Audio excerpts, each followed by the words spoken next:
हरे Krishna dear devotees. मित्रों, आज ये बात करेंगे कि हमारे जो भक्ति में जीवन है उसमें दुख क्यों आता है। कई सारे डिवोटीज हमें क्वेश्चन करते हैं कि हम भक्ति तो कर रहे हैं फिर भी हमारे जीवन में दुख आ रहा है, तो भगवान हमारे जीवन में दुख क्यों दे रहे हैं। अब तो हम कोई पाप काम नहीं कर रहे हैं, हम किसी को नहीं सता रहे हैं, हम तो शुद्ध जीवन जीने का प्रयास कर रहे हैं, फिर भी हमारे जीवन में भगवान दुख क्यों दे रहे हैं। तो ये बहुत सारे लोगों का सवाल है। तो आज हम इसी सवाल को डिकोड करेंगे कि एक्चुअल में ये होता क्या है। मित्रों, पहले ये बात देखिए कि हमारे जीवन में जो सुख और दुख आते हैं वो एक्चुअली हमारे कर्मों की वजह से ही है। भगवान हमें कभी भी दुख नहीं देते, हमारे कर्मों के कारण ही हमारे जीवन में सुख आते हैं और हमारे कर्मों के कारण ही हमारे जीवन में दुख आते हैं। पर इसमें ये बात ऐड हो जाती है कि जब भी हम भक्ति करते हैं तो हम जो शुभ कर्म और जो बुरा कर्म होता है उससे हम छूटते हैं। क्योंकि जो भी हमारे जीवन में जब भी दुख आएगा तो प्रभु क्या करेंगे, उस दुख में अपनी कृपा मिला देंगे। तो इससे क्या हो जाता है कि जो बुरा कर्म होता है वो एक डिवोटी के लिए उसके लिए फायदेमंद हो जाता है। तो उसके क्या फायदे होते हैं, प्रभु जब भी हमारे जीवन में जो हमारे कर्मों की वजह से जो दुख आते हैं, प्रभु उसमें जो अपनी कृपा मिला देते हैं उससे क्या फायदा होता है, आज उसी पर बात करेंगे। अगर आप ये वीडियो ध्यान से सुने और आप समझ गए तो आपको एक अंतर्दृष्टि मिलेगी कि इस दुख से कैसे डील करना है और इसमें कैसे हमें भगवान की कृपा को देखना है।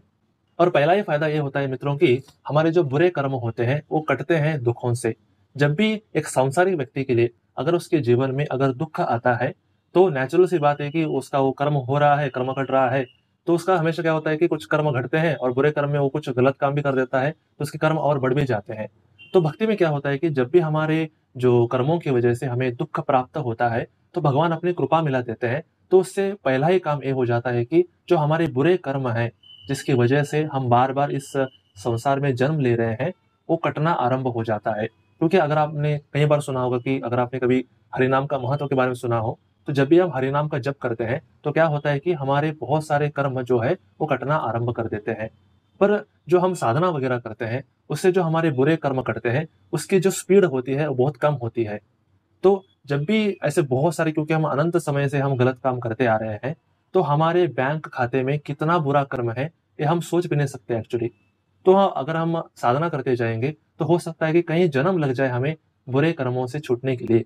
तो भगवान क्या करते हैं कि जब भी हमारे कर्मों की वजह से हमें दुख प्राप्त होता है तो भगवान अपनी कृपा मिला देते हैं। उससे क्या हो जाता है कि हमारे बहुत सारे बुरे कर्म एक साथ ही टूटने लग जाते हैं, जलने लग जाते हैं। तो जब भी हम दुखों को झेलते हैं तो उससे क्या होता है कि भगवान की कृपा उसमें मिलने की वजह से हमें क्या होता है कि हमारे बहुत सारे बड़े बड़े बुरे कर्म जिसकी वजह से हमें बहुत ज्यादा दुख झेलना था, बहुत ही कम दुखों में वो चला जाता है। इसलिए हमें क्या करना चाहिए कि जब भी हमारे जीवन में दुख आए तो उसको हमेशा भगवान की कृपा के रूप में ही देखना चाहिए कि भगवान हमारे बुरे कर्मों को काटना चाहते हैं, इसलिए हमें क्या कर रहे हैं कि ये दुख दे रहे हैं। हालांकि दुख तो हमारे कर्मों की वजह से ही है, पर हमें एक अंतर्दृष्टि होनी चाहिए कि भगवान हमारे साथ है, दुखों में भी वो हमारे साथ है, सुखों में भी वो हमारे साथ है, और जब हम न्यूट्रल हैं तब भी वो हमारे साथ है। इसलिए दुखों को क्या देखिए कि हमारे बुरे कर्मों को काटने के लिए भगवान ने एक उपकरण दिया है, ऐसा आप समझिए। और दूसरी इंपॉर्टेंट चीज है कि जब भी हमारे जीवन में दुख आते हैं तो दूसरा ही काम ये होता है कि जो संसार होता है उसका असली चेहरा दिखाते हैं भगवान। क्योंकि हम इस जगत में फंसे क्यों हैं, क्योंकि हमें यहाँ के लोगों से और यहाँ के वस्तुओं से बहुत आसक्ति है। तो आसक्ति के कारण हम बार बार जन्म ले रहे हैं इस जगत में और क्या कर रहे हैं कि दुख झेल रहे हैं। तो जब भी हम भक्ति करते हैं तब हम दुख पाते हैं, तो उसमें भगवान की कृपा होने की वजह से भगवान हमें दिखाते हैं कि जिन लोगों को तुम अपना मान रहे हो या जिन वस्तुओं को तुम भोग की दृष्टि से देख रहे हो, जिन लोगों को तुम भोग की दृष्टि से देख रहे हो, अपना मित्र मान रहे हो, प्यार कर रहे हो, उनका असली चेहरा क्या है देखिए। तो आपको दिखाते हैं लोगों का असली चेहरा क्या है। लोग जो है वो मूल रूप से अत्यंत स्वार्थी होते हैं। लोग बहुत स्वार्थी होते हैं, लोग बहुत बुरे होते हैं, वो केवल अपने स्वार्थ के लिए ही मित्रता करते हैं, वो अपने स्वार्थ के लिए ही वो क्या करते हैं कि प्यार वगैरह करते हैं। तो ये लोगों का क्या है, असलियत हुआ। तो हम वस्तुओं से बहुत अटैच्ड हैं, हम भोग करना चाहते हैं। तो भगवान दिखाते हैं कि जो तुम भोग करना चाहते हो ये कितना ज्यादा दुखमय है। तो हमें जब पता चलता है कि लोग जो हैं वो अपने नहीं हैं, वो केवल अपने स्वार्थ के मित्र हैं और जो भोग वगैरह है वो दुखदायक है। तो जब भी हमको ये नॉलेज मिलता है तो नेचुरल सी बात है कि हमें लोगों से और वस्तुओं से क्या होगा कि वैराग्य आएगा। तो जब भी हमें संसार से वैराग्य आएगा तो नेचुरल सी बात है कि हमें भगवान के प्रति आसक्ति बढ़ेगी। और जो भगवान के प्रति आसक्ति को बढ़ाएगा, जो भगवान से प्रेम करना चाहेगा, जो भगवान के साथ रहना चाहेगा, वो कहाँ जाएगा। जैसे कि भगवान श्री कृष्ण गीता में बोलते हैं कि जो मेरी पूजा करता है वो मेरे पास आता है। तो जब भी कोई भगवान से अटैच होना चाहेगा तो क्या हो जाएगा कि वो इस दुखालय संसार से, इस नकली संसार से, इन नकली लोगों से वो मुक्त हो जाएगा और उसका जीवन सिद्ध हो जाएगा। तो हमेशा क्या कीजिए कि जब भी दुःख आए, जब भी आपको लोगों की रियलिटी पता चले, दुनिया की रियलिटी पता चले, तो उसको क्या करिए, ये भगवान की कृपा है, भगवान मुझे इस संसार से निकालना चाहते हैं और मुझसे अटैच यानी कि कृष्ण से अटैच कराना चाहते हैं, इसलिए इस जीवन में दुःख आ रहा है। तो इसको भी आप क्या कीजिए, भगवान की कृपा के रूप में देखिए। और तीसरा फायदा है, विकारों से मुक्ति मिलती है। मित्रों, आपने देखा होगा कि जब भी हम दुःख झेलते हैं, जब भी उसमें भगवान की कृपा मिली हुई होती है क्योंकि हम साधना वगैरह कर रहे हैं, तो उससे क्या होता है कि हमारे जो अनर्थ हैं, हमारे जो विकार हैं, वो नष्ट होते हैं। मित्रों, अब जैसे कि आप जानते हैं कि हमारे हृदय में अनंत समय से काम, क्रोध, लोभ, मोह, मद, मात्सर्य, ये जो 6 विकार हैं, वो रहते हुए आ रहे हैं। और ये विकार हैं, इस कारण हम हमेशा गुस्सा करते हैं, ईर्ष्या करते हैं, द्वेष करते हैं, हमेशा जलते हैं। तो इससे क्या होता है कि हम अंदर से भी दुखी होते हैं और इन विकारों की वजह से हम दूसरों को भी दुःख दे रहे हैं। हम दूसरों को दुःख दे रहे हैं और दुःख झेल रहे हैं। तो ये विकारों की वजह से है। तो जब भी हम ये जो दुःख आता है जीवन में उसको झेलते हैं, तो उससे क्या होता है कि जो हमारे अनर्थ हैं, वो क्या होते हैं कि वो मिटते हैं। हमारा जो हृदय है वो शुद्ध होता है।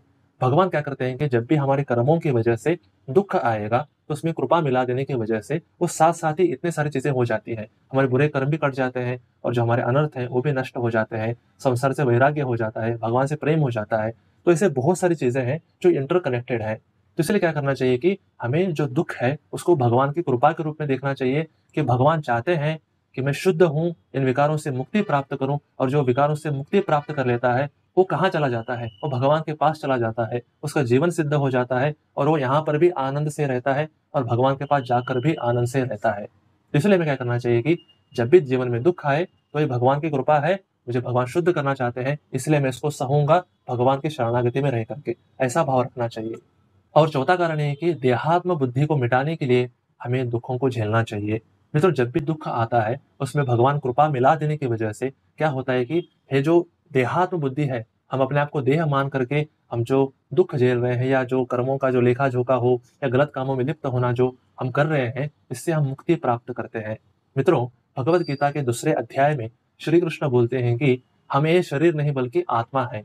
चैतन्य चरितामृत में राधा कृष्ण के स्वरूप चैतन्य महाप्रभु कहते हैं कि जीवेर स्वरूप है कृष्णेर नित्य दास, यानी कि हमें शरीर ना होकर के हम एक आत्मा है और हम आत्मा क्या है? आत्मा जो है वो कृष्ण का दास है।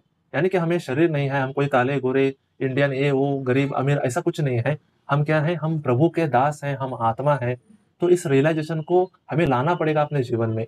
पर क्योंकि हम अपने प्रयत्न से ये प्राप्त नहीं कर सकते, इसलिए प्रभु क्या करते हैं कि हमारे आध्यात्मिक यात्रा को और फास्ट करने के लिए क्या करते हैं कि दुःख को भेजते हैं। दुःख तो हमारे कर्मों की वजह से ही है, फिर भी प्रभु उसमें अपनी कृपा ऐसे मिला देते हैं कि धीरे-धीरे जो है, हमारी जो देहात्म बुद्धि है कि मैं शरीर हूँ, मैं शरीर हूँ, मैं शरीर हूँ, ये जो हम हमेशा गाते रहते हैं, इससे हम मुक्त होते हैं। हमें समझ पाते हैं कि हमें शरीर नहीं बल्कि और कुछ है। पहला ये स्टेप आता है। बाद में अपने स्वरूप का थोड़ा-सा ज्ञान होता है और बाद-बाद में जाकर के हम अपने आप को भी देख पाते हैं और हमारे साथ जो प्रभु हैं, जो हमारे हृदय में विराजमान हैं, हम उनको भी देख पाते हैं। और जब भी हम देहात्म बुद्धि से पार हो जाएँगे, तो नेचुरल सी बात है, जो विकारों का जो वार हम पर होता रहता है, दुखों का, कर्मों का जो वार होता रहता है, वो हमको वार सहना नहीं पड़ेगा। क्योंकि आत्मा को जो है, वो कभी भी दुखों से या किसी भी परिस्थिति से वो प्रभावित नहीं हो सकता और दुखी नहीं हो सकता। तो आप सारे के सारे क्लेशों से मुक्त हो जाएँगे और एक अनंत शांति को आप प्राप्त करेंगे। तो भगवान क्या करते हैं कि हम जो इस देहात्म बुद्धि में जो हम फँसे हैं, इससे बाहर निकालने के लिए भी वो क्या करते हैं, वो जीवन में दुःख भेजते हैं। तो इसको भी हमें क्या करना चाहिए? भगवान की कृपा मान के चलना चाहिए। और मित्रों, 5वीं चीज़ जो सबसे ज़्यादा इम्पोर्टेंट है, जिसकी वजह से हम इस भौतिक जगत में आए हैं, वो है फ्री विल। मित्रों, फ्री विल की वजह से ही हम क्या आए हैं कि इस भौतिक जगत में आए हैं। फ्री विल का होना कोई गलत बात नहीं है, पर जो फ्री विल यानी कि जो इच्छा करना जो है, इसका गलत इस्तेमाल जब आत्मा करता है, तो वो इस भौतिक जगत में आता है और दुखों को झेलता है। अब जीवन में जो दुःख आते हैं, उसमें क्योंकि भगवान की कृपा मिक्स है, इस कारण क्या होता है कि हमारी जो फ्री विल है, वो शुद्ध होती है। फ्री विल का क्या मतलब है कि आत्मा इस जगत में क्या करना चाहता है कि वो भोग करना चाहता है, वो भगवान बनना चाहता है। ये जो चाह है, ये जो इच्छा है हमारे अंदर, इसी को ही फ्री विल बोलते हैं। और फ्री विल क्या हो चुका है कि दूषित हो चुका है, किस कारण से? भौतिक इच्छाओं से, कि मुझे भोग करना है, मुझे भगवान बनना है, मुझे एन्जॉय करना है लाइक गॉड। क्योंकि अब फ्री विल गलत हो चुका है, फ्री विल दूषित हो चुका है, तो अगर ये फ्री विल अगर शुद्ध हो जाए तो नेचुरल सी बात है कि हम क्या इच्छा करेंगे? हम भगवान की सेवा करेंगे, हम भगवान से प्रेम करेंगे, उनके साथ रहना चाहेंगे, ऐसी इच्छा करेंगे ना। तो जब आत्मा ये इच्छा करता है कि मैं भोग करना चाहता हूँ, मैं भगवान बनना चाहता हूँ, तो भौतिक जगत में एंट्री कर देता है। और जब उसकी इच्छा शुद्ध हो जाती है, फ्री विल शुद्ध हो जाती है, तो नेचुरल सी बात है कि वो क्या इच्छा करेगा? मैं भगवान के साथ रहूँ, मैं भगवान से प्रेम करूँ, मैं भगवान की सेवा करूँ, ऐसी इच्छा करेगा। तो नेचुरल सी बात है कि वो आध्यात्मिक जगत, अपने घर गोलोक धाम, वैकुंठ धाम को चला जाएगा। तो आत्मा का जो घर है, वो ये भौतिक जगत नहीं है। आत्मा का घर गोलोक धाम, वैकुंठ धाम यही है एक्चुअली। तो जब भी जीवन में दुःख आता है, तो हमें समझते हैं कि ये भोग करना जो है, ये बहुत गलत है, ये भोग करना सही नहीं है। हमारा स्वभाव सेवा करना है भगवान की, तो हमें वही करना चाहिए। हमारी इच्छा ऐसे शुद्ध करते हैं भगवान, किसके माध्यम से? दुखों के माध्यम से। भगवान आपको दुःख नहीं देना चाहते। भगवान ये चाहते हैं कि हम जिस भी स्थिति में फँसे हुए हैं, जिस भी कारण से फँसे हुए हैं, उसको निकालना, हमको इस भौतिक जगत से निकालने के लिए वो क्या करते हैं कि हमारे कर्मों में वो हस्तक्षेप करते हैं और उसमें कृपा मिला देते हैं और हम क्या हो जाते हैं कि हमारी फ्री विल शुद्ध हो जाती है और हम भगवान की तरफ बढ़ने लगते हैं। मित्रों, ऐसे जो जीवन में दुःख आता है उसके कई कारण हो सकते हैं।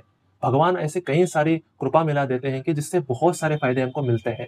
पर बहुत सारे जो आरंभिक जो डिवोटीज होते हैं, वो क्या करते हैं कि दुखों को ऐसे देखते हैं कि भगवान हमको परीक्षा लेना चाहते हैं, भगवान हमको गिराना चाहते हैं, भगवान हमको अपने पास लाना नहीं चाहते हैं। ऐसे बहुत सारे गलत भावों से वो घिर जाते हैं।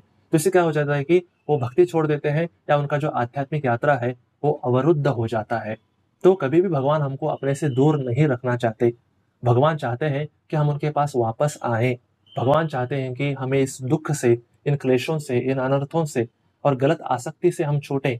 आसक्ति होना गलत बात नहीं है, पर गलत चीज़ों के प्रति आसक्ति होना ये गलत बात है। भगवान के प्रति आसक्ति होना, भगवान की सेवा से आसक्ति होना, वैष्णवों से आसक्ति होना ये सही है। तो भगवान क्या करते हैं कि हमको शुद्ध करने के लिए, हमें फिर से आनंद में लाने के लिए, अपने प्रेम में फिर से डुबोने के लिए भगवान क्या करते हैं कि भगवान जो है वो दुखों को भेजते हैं।